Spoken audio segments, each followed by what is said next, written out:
AK Parti olarak geçmiş zalimlerden ve zulüm dönemlerinden farkınız ne olacaktır?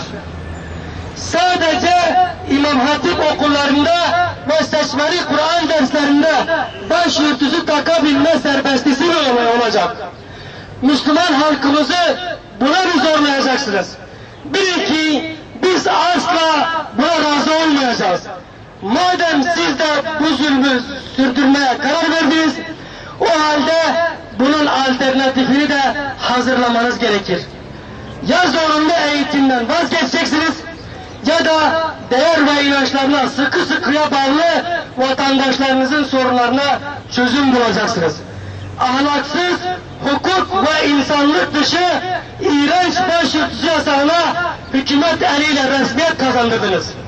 Sizin icraatlarınızla yepyeni ve taptaze sürgünler, mazlumiyet ve mağduriyetler yaşanacaktır.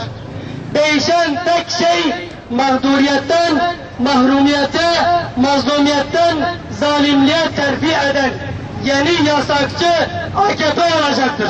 Zalimler için yaşasın cehennem! Zalimler için yaşasın cehennem! Tekbir! Tekbir!